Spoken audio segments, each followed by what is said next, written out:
السلام علیکم میرا نام عبدالرحیم ہے. میں مختلف حدیث کی کتابوں سے مختلف ٹاپکس پہ ویڈیوز بنا رہا ہوں.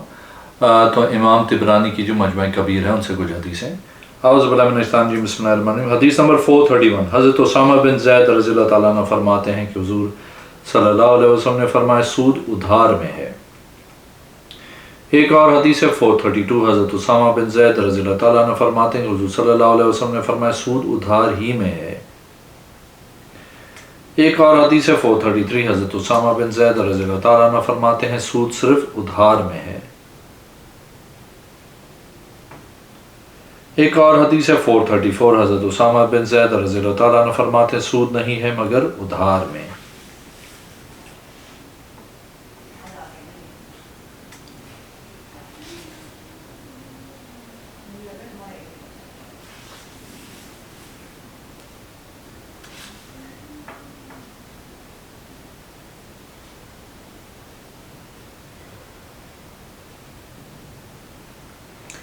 ایک اور حدیث ہے 446. حضرت ابو سعید الخدری رضی اللہ تعالیٰ عنہ فرماتے ہیں کہ میں نے حضرت ابن عباس رضی اللہ تعالیٰ عنہ سے فرمایا آپ نے رسول اللہ صلی اللہ علیہ وسلم کی صحبت اختیار کی ہے جو میں نے اختیار نہیں کی. میں نے رسول اللہ صلی اللہ علیہ وسلم کو فرماتے ہوئے سنا ہے سونا سونے کے بدلے برابر برابر جائز ہے، چاندی چاندی کے بدلے برابر برابر جائز ہے. حضرت ابن عباس رضی اللہ تعالیٰ عنہ نے فرمایا مجھے حضرت اسامہ نے بیان کیا کہ ادھار میں سود ہے.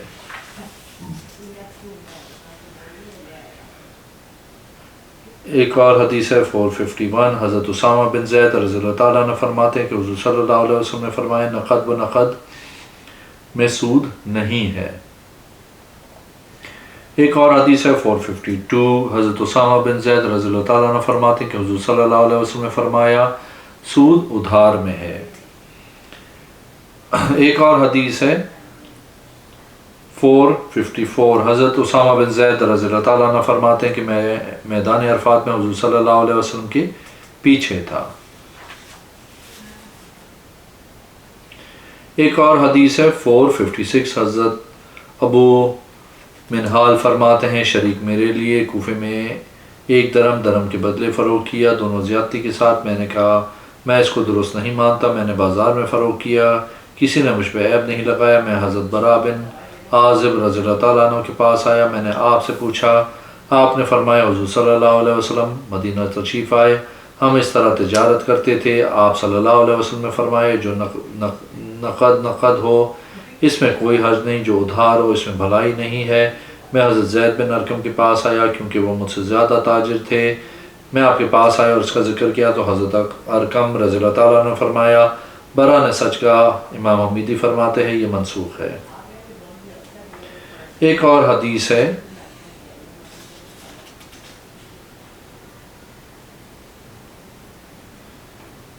458. حضرت ابو الجوزہ فرماتے ہیں میں نے حضرت ابن عباس رضی اللہ تعالیٰ عنہ سے بے صرف کے متعلق پوچھا کہ ایک درم کے بدلے 2 درم نقد فروخت کرنے کے متعلق. آپ نے فرمایا اس میں کوئی حرج نہیں جب نقد ہو.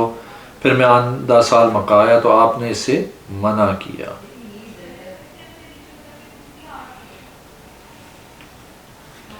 ایک اور حدیث ہے 460. حضرت ابو الشاشا فرماتے ہیں میں نے حضرت ابن عباس رضی اللہ تعالیٰ عنہ کو فرماتے ہوئے سنا میں اللہ کی بارگاہ میں بخشش مانگتا ہوں اور توبہ کرتا ہوں.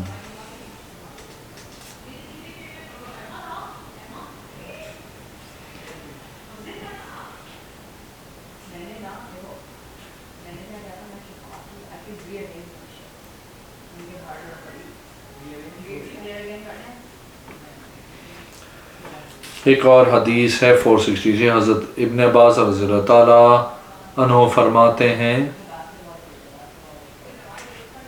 حدیث نمبر 462. حضرت سالم بن عبداللہ ابو غیاث اعلیٰ فرماتے ہیں میں نے حضرت بکر بن عبداللہ مزنی کو بیان کرتے ہوئے سنا کہ حضرت ابن عباس رضی اللہ تعالیٰ عنہ مدینہ سے مکہ آئے، میں آپ کے ساتھ تھا. آپ نے اللہ کی حمد و ثنا کی پھر فرمایا اے لوگوں سے روپے کی بے جائز ہے، نقد و نقد سود ادھار میں ہے. یہ بات مشرق سے لے کے مغرب تک پھیل گئی.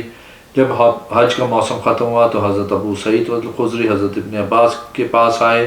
فرمایا اے ابن عباس آپ نے خود بھی سود کھایا، لوگوں کو کھلایا. حضرت ابن عباس رضی اللہ تعالیٰ عنہ نے فرمایا کیا میں نے ایسے کیا ہے؟ حضرت ابو سعید رضی اللہ تعالیٰ نے فرمایا جی ہاں، حضور صلی اللہ علیہ وسلم نے فرمایا سونا سونے کے بدلے وزن کر کے برابر برابر ٹکڑے، اور ان کا عین جائز ہے۔ جس نے زیادہ کیا یہ اضافہ طلب کیا، اس نے سودی کاروبار کیا، اور جو کے بدلے، کھجور کے بدلے، نمک کے بدلے برابر برابر جائز ہے۔ جس نے اضافہ کیا یا اضافہ کروایا اس نے سودی کاروبار کیا۔ جب آئندہ سال حضرت ابن عباس رضی اللہ تعالیٰ عنہ آئے، میں آپ کے ساتھ تھا، آپ نے اللہ کی حمد و ثنا کی، پھر فرمایا اے لوگوں، میں نے پچھلے سال ایک بات کہی تھی جو میری رائے تھی، میں اللہ سے بخشش مانگتا ہوں اور توبہ کرتا ہوں، کیونکہ حضور صلی اللہ علیہ وسلم نے فرمایا ہے سونا سونے کے بدلے وزن کر کے برابر برابر اس کے ٹکڑے یا عین جائز ہیں۔ جس نے زیادتی کی یا اضافہ کروایا اس نے سودی کاروبار کیا۔ آپ نے ان کے ساتھ ان 6 چیزوں کا ذکر کیا۔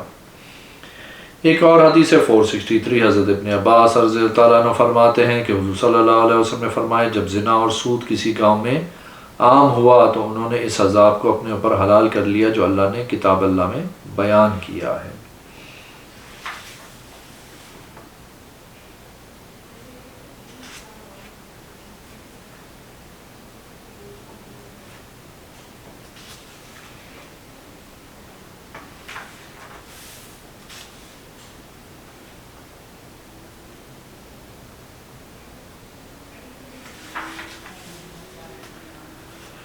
اور حدیث ہے 466، حضرت اسامہ بن شریک رضی اللہ تعالیٰ عنہ فرماتے ہیں کہ میں حضور صلی اللہ علیہ وسلم کے پاس مقام عرفات میں آیا، میں نے آپ کو سلام کیا، آپ کے صحابہ آپ کے ارد ایسے تشریف فرماتے جس طرح ان کے سروں پہ پرندے ہیں۔ دیہات کے لوگ ادھر ادھر سے آئے، انہوں نے عرض کیا یا رسول اللہ کیا ہم پر ایسے ایسے کرنے میں حرج ہے؟ ہم پہ ایسے ایسے کرنے میں حرج ہے؟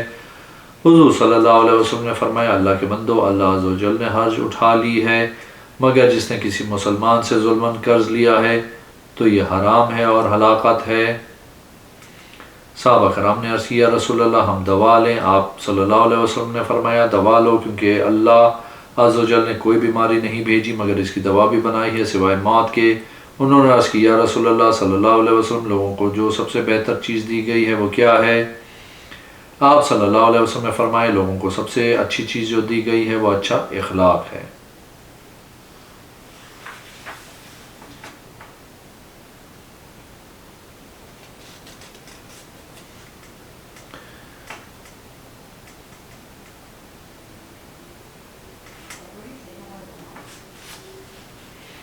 ایک اور حدیث ہے 470، حضرت اسامہ بن شریک رضی اللہ تعالیٰ عنہ فرماتے ہیں کہ میں حضور صلی اللہ علیہ وسلم کے پاس تھا، آپ صلی اللہ علیہ وسلم سے پوچھا گیا کون سے اعمال افضل ہیں؟ آپ صلی اللہ علیہ وسلم نے فرمایا اچھا اخلاق۔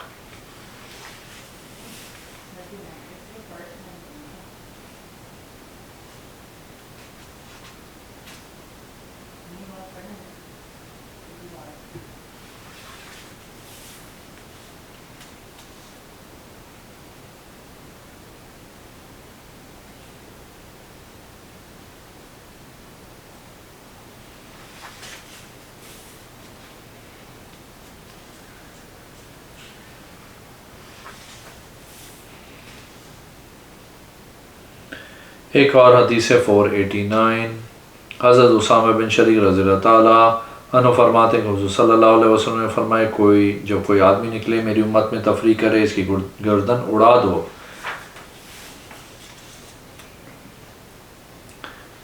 ایک اور حدیث 490، حضرت اسامہ بن شریک رضی اللہ تعالیٰ عنہ فرماتے ہیں کہ حضور صلی اللہ علیہ وسلم نے فرمایا جو میری امت میں تفریح کرے اس حالت میں کہ وہ کھٹی تھیں تو اس کی گردن اڑا دو، وہ جو بھی ہو۔ ایک اور حدیث ہے 491، حضرت اسامہ بن شریک رضی اللہ تعالیٰ عنہ فرماتے ہیں کہ حضور صلی اللہ علیہ وسلم نے فرمایا اللہ کا دست قدرت جماعت پہ ہے، جب کوئی جماعت سے علیحدہ ہوا تو شیطان اس کو ایسے اچک لیتا ہے جس طرح بھیڑیا بکریوں کو اچک لیتا ہے۔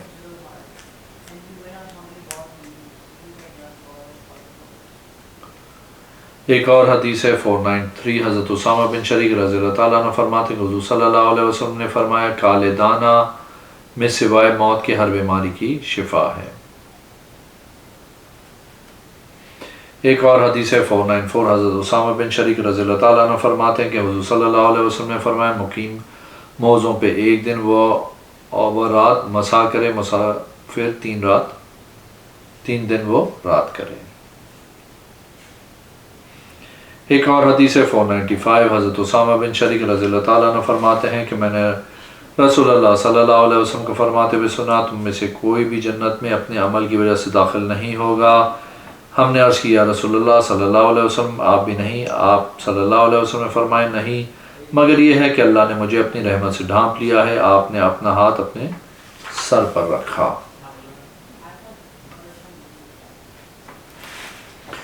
ایک اور حدیث 496 حضرت اسامہ بن شریک رضی اللہ تعالیٰ عنہ فرماتے ہیں کہ میں نے رسول اللہ صلی اللہ علیہ وسلم کو فرماتے ہوئے سنا تم میں سے ہر ایک کے ساتھ شیطان ہوتا ہے۔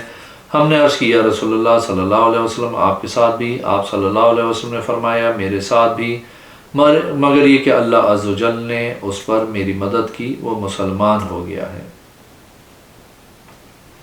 ایک اور حدیث 497 حضرت اسامہ بن شریک رضی اللہ تعالیٰ عنہ فرماتے ہیں کہ وہ حضور صلی اللہ علیہ وسلم کے ساتھ تھے، اچانک آپ کے پاس ایک جنازہ لایا گیا۔ نماز جنازہ پڑھانے کے لیے آپ صلی اللہ علیہ وسلم نے دیکھا تو ایک عورت رو رہی تھی۔ آپ صلی اللہ علیہ وسلم نے فرمایا اس کو واپس کرو، اس کو واپس کرو، یہاں تک کہ وہ آنکھوں سے اوجھل ہو گئی۔ جب آپ صلی اللہ علیہ وسلم نے دیکھا کہ وہ آنکھوں سے اوجھل ہو گئی تو آپ صلی اللہ علیہ وسلم نے تکبیر کہی۔ ایک اور حدیث 498 حضرت ابو ملی بن اسامہ رضی اللہ تعالیٰ عنہ فرماتے ہیں کہ ہم نے نماز عشاء بصرہ میں پڑھی اس حالت میں کہ بارش ہو رہی تھی۔ پھر میں نے نماز شروع کرنے کے لیے آیا تو مجھے ابو اسامہ نے کہا جب ہم حضور صلی اللہ علیہ وسلم کے ساتھ ہوتے اور آسمان سے بارش برس رہی ہوتی تھی اور تو ہمارے پاؤں نیچے نہیں لگتے تھے، حضور صلی اللہ علیہ وسلم کا اعلان کرنے والا اعلان کرتا کہ تم نماز اپنے گھر پڑھ لو۔ ایک اور حدیث 499 حضرت ابو ملی اپنے والد سے بیان کرتے ہیں کہ ہم حضور صلی اللہ علیہ وسلم کے ساتھ ہوتے تھے، جس دن بارش ہوتی تو اعلان کرنے والا اعلان کرتا کہ نماز گھروں میں پڑھ لو۔ ایک اور حدیث 500 حضرت ابو ملی اپنے والد سے روایت کرتے ہیں، وہ فرماتے ہیں کہ میں حضور صلی اللہ علیہ وسلم کے ساتھ جہاد کرتا تھا، ہم حنین کی طرف گئے، رمضان شریف کے 17 دن گزر گئے تھے، جمعے کے دن ہم پہ بارش ہونے لگی۔ حضور صلی اللہ علیہ وسلم نے حضرت بلال رضی اللہ تعالیٰ عنہ کو حکم دیا کہ اعلان کرو لوگوں میں کہ نماز گھروں میں پڑھ لو۔ ایک اور حدیث 501 حضرت ابو الملی اپنے والد سے روایت کرتے ہیں کہ میں حضور صلی اللہ علیہ وسلم کے ساتھ حنین میں تھا کہ ہم پہ بارش برسنے لگی۔ حضور صلی اللہ علیہ وسلم کے اعلان کرنے والے نے اعلان کیا کہ جو اپنے گھر میں نماز پڑھنا چاہے وہ پڑھے۔ ایک اور حدیث 502 حضرت ابو ملی فرماتے ہیں میں ایک رات بارش کے دوران مسجد کی طرف نکلا، جب میں واپس آیا تو میں نے نماز شروع کی تو میرے والد نے مجھے کہا ہم نے حضور صلی اللہ علیہ وسلم کو حدیبیہ کے دن دیکھا، ہم پر آسمان سے بارش برسی، پانی کی وجہ سے ہمارے پاؤں زمین پہ نہیں لگ رہے تھے۔ حضور صلی اللہ علیہ وسلم کے اعلان کرنے والوں نے اعلان کیا کہ گھر میں نماز پڑھ لو۔ ایک اور حدیث 503 حضرت اسامہ بن عمیر رضی اللہ تعالیٰ عنہ فرماتے ہیں کہ حضور صلی اللہ علیہ وسلم کے ساتھ بارش کے دن موجود تھا، وہ جمعے کا دن تھا، ایک اعلان کرنے والے نے اعلان کیا کہ گھروں میں نماز پڑھ لو۔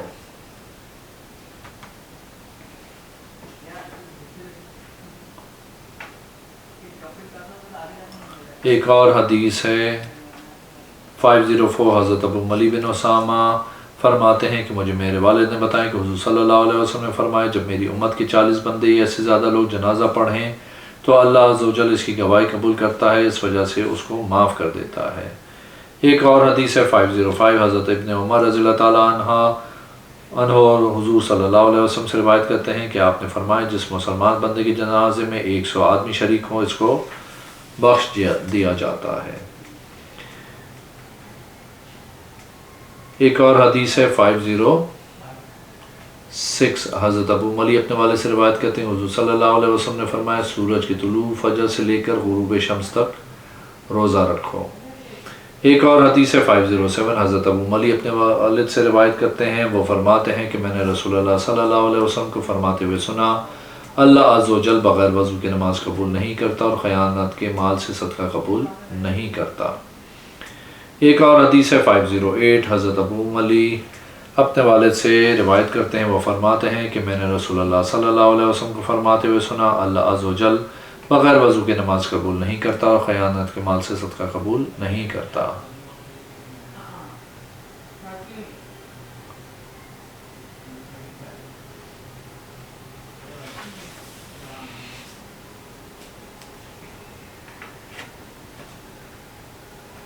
اگر آپ نے میرے چینل کو اب تک سبسکرائب نہیں کیا تو پلیز کیجیے، اس ویڈیو کو لائک کیجیے، اگلے میں انشاءاللہ حاضر ہوتا ہوں۔ اللہ حافظ۔